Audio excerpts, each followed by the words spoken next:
So, today I want to talk about writing for passion.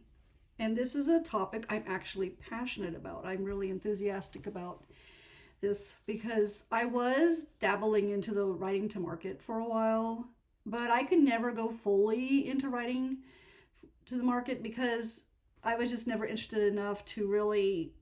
Writing to market, you're really looking at currently what's selling, looking at all the tropes, you're looking at the plot points, you're just kind of like what's selling, what's popular, and then from there you're pulling all those things, and then you're like, okay, well, I'm going to build a story around these elements.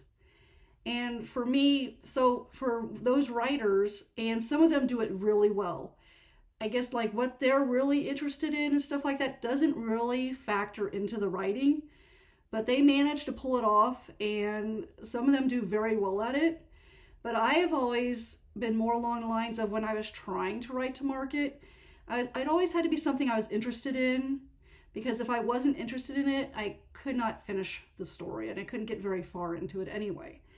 But since I've been through like my whole burnout thing and getting out of burnout and stuff like that, and I have come with kind of for a while, okay, in burnout, it really does feel like you're in a pit.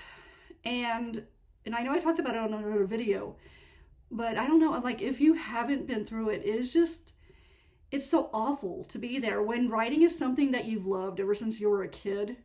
And then you get to that point where you hate writing and you're like, man, I will be happy if I never write another word in my life. And when you have like no ideas, because at any one time, I was always used to like a couple stories at least playing in my head at any one time.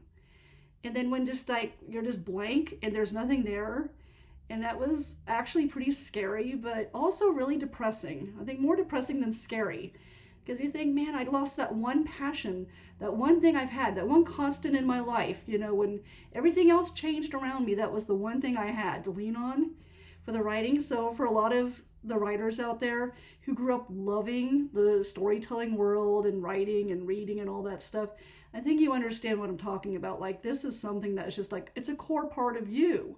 And it's something that no one can really take away. Although I guess in burnout, what happens is that you end up like, I don't know, robbed of it, or you wipe it from yourself, or what, how to think about it. But anyway, so with my notes, okay, so I'm talking about like the real benefit and why writing for passion is so wonderful. And the first thing I want to mention is that when you write for passion, you are free to basically write whatever you want. It's like everything, I mean, you know, you're doing fiction. Obviously, if you're nonfiction, you have to stick with the facts. But when you're writing fiction, okay, you know, it's like the sky's the limit. You can go anywhere. You can do anything. You know, you can throw in whatever tropes you want into the thing. You can put in whatever plots you want into. It doesn't matter, because no one there is telling you what to do. You have the freedom to do it yourself. And some of that freedom does come with the risk, of course, of knowing that you're not going to please everybody. And, you know, even if you're writing to market, you're not going to please everybody either, because taste is subjective. Things that some people love, other people are not going to love. So you just figure out, you know, I guess, do you want to try to cater to the other people? And that's fine. If that's what you want to do, you know, nothing wrong with that. But if you're writing for passion, well, then the thing is, well, what do I want to read? When I'm done with my book, what is the kind of book I want to read? And what is the kind of book I want to write? What is the experience? What's the journey I want to go on?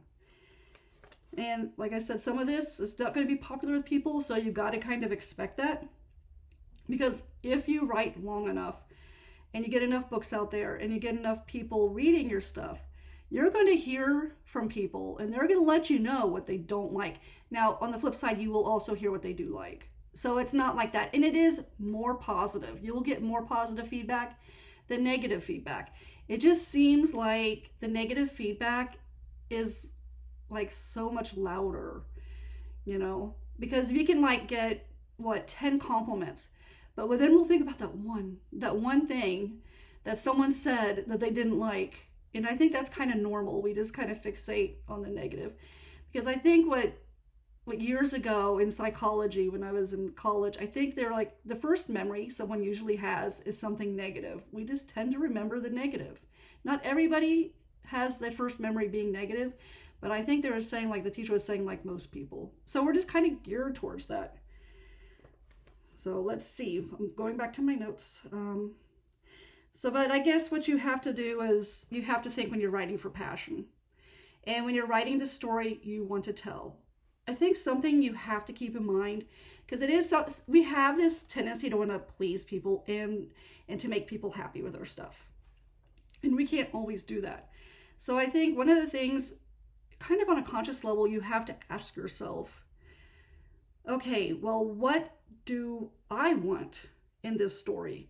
And you have to push out that critical voice, because that critical voice is going to pop up when you least expect it. And it's going to tell you, if you write the story this way, someone's not going to like it. And that might earn you a 1 or 2 star review. It's kind of like the critical voice is like, just a heads up, giving you a warning. And you have to be brave enough to say, okay, bring on the 1 or 2 star review, because I'm just going to write my story anyway. Because I've learned over the years that even if some people hate the book, there'll be those who will like it the way that you write it. And I'm just going to give a quick example, because I was writing a scene just today where my heroine was just like really letting the hero have it, because I'm not going to give the situation, but basically I have gotten criticized in the past that my heroines are pretty hard on the poor hero. And then, these people are like, oh, I feel so sorry for the hero. And I'm just like, well, sometimes the heroine is just really feisty in my story, and that is her personality. And for me, when I'm writing this, because it's a comedy, I'm laughing. I think it's hysterical. But there are going to be some people out there who are going to think, well, that's really immature and stupid. That's fine. You know what? Those people are just going to have to think my writing is immature and stupid. And if they think that, then they shouldn't be reading my stuff anyway. So this book will actually help them not to read my other books, because then they'll be warned, because I have a weird sense of humor. Like, things that are funny to me, other people don't think it's funny. So that's basically it. Because when you're writing for passion, I think you cannot worry so much about censoring yourself. You have the freedom to go all the way, go as far out as you want to, and have fun with it. Now, I guess for people and I don't want to touch the money side of things. You can make money if you're writing for passion.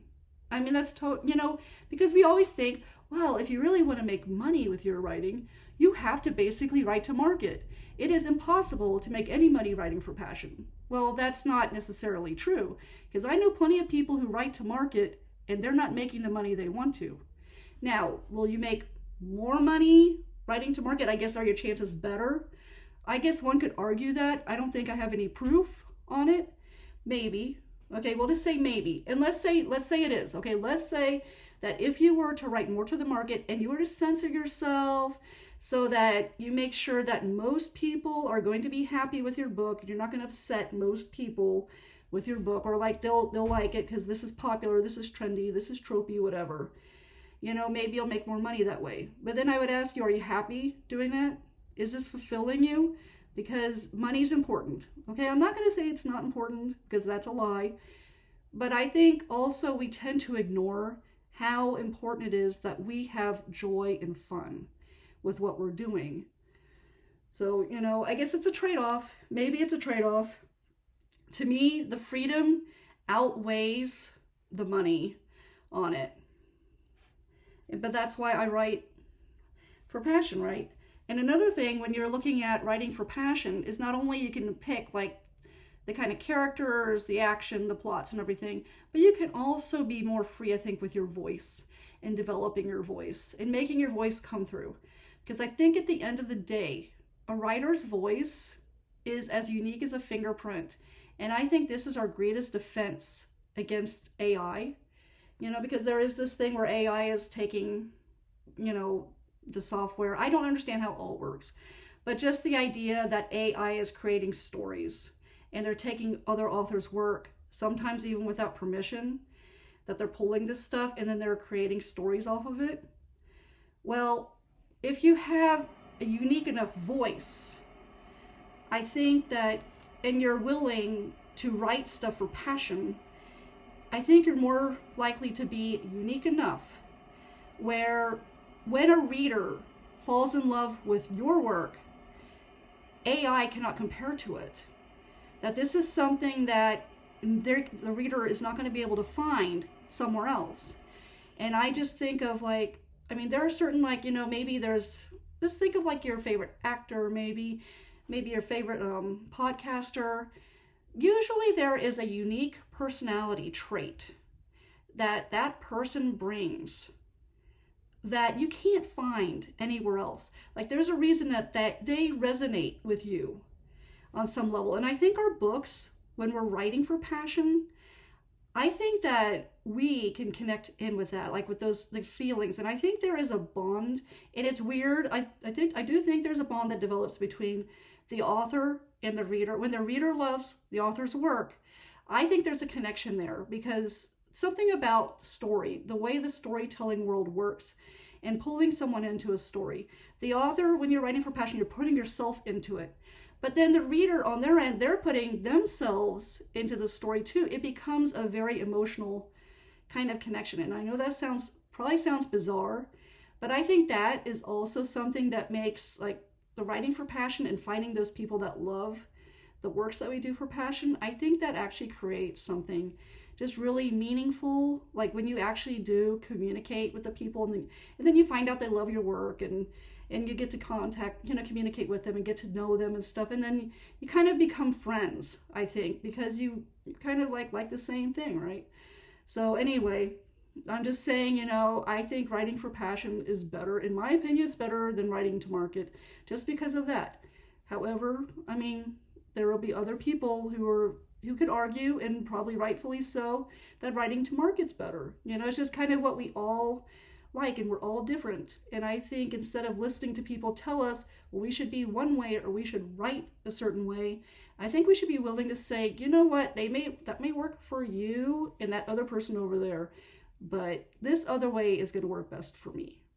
So I'm going to leave it there, and those are my thoughts on writing for passion.